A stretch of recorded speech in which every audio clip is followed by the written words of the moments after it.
Scapular dyskinesis, SD from now on, is a highly prevalent condition in the general asymptomatic population and substantially higher in overhead athletes. Hillary Plummer, Federico Pozzi, and Gloria Michel described it as an impairment that mainly represents a normal movement variability in 2017. A clinical examination based on visual observation continues to be the gold standard for the diagnosis of SD, proving to be the tool with the best levels of inter-observador agreement so far.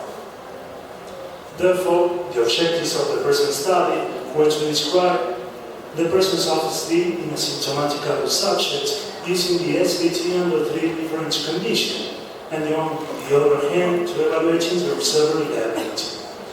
Therefore, we did a descriptive study conducted between September 2017 and June 2018 inclusive, which included asymptomatic adult subjects with full range of movement in both shoulders, who were in physical therapy department of Congreso Hospital and who were able to understand instructions. The exclusion criteria were the presence of history of shoulder pathology or surgical processing of shoulder, subjects who perform professionally overhead sports, and subjects who suffer from structural alterations of the spine and with neck pain within the last 7 days to be evaluated. The main study variable was the degree of inter-observer agreement for the presence or absence of dyskinesis. It was assessed by 3 physical therapists who were trained in the online tutorial recommended by Philip McClure. The results were divided into groups of dyskinesis and without dyskinesis, but including mild condition.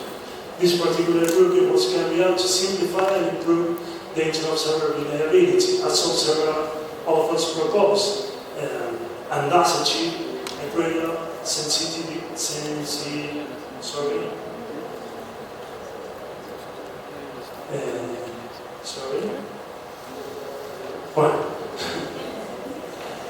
All subjects were filmed while performing the movements.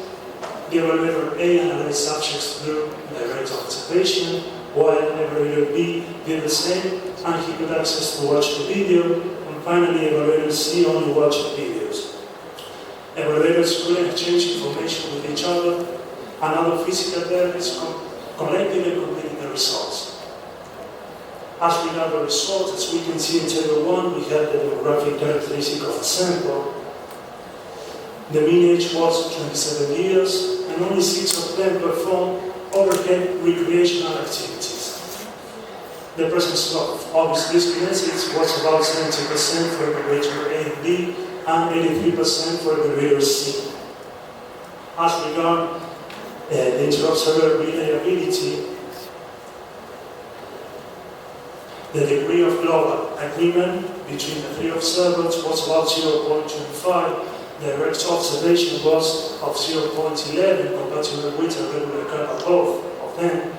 But when both physical therapists access to the video, we reach a moderate kappa, about 0.41. So, as Professor Timon proposed, a high prevalence of SD was reported in subjects without pain. In our study, subjects were only studied at the sagittal plane and not above plane, as originally proposed by McClure, since several authors have agreed that it's at that plane where the alterations of the scapular rhythm are predominantly observed. Interestingly, we were able to find the same kappa index as Philip McClure only when both physical therapists access to the video.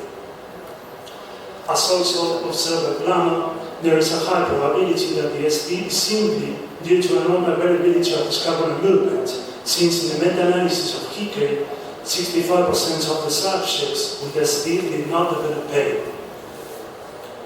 As concluded, the presence of SD in asymptomatic subjects reached at least 70% of the sample. The global inter-observer agreement showed that the results among the 3 physical therapists was regular, and between the 2 who watched the video, it was moderated. This is our hospital, and you can see part of the team. Thank you so much.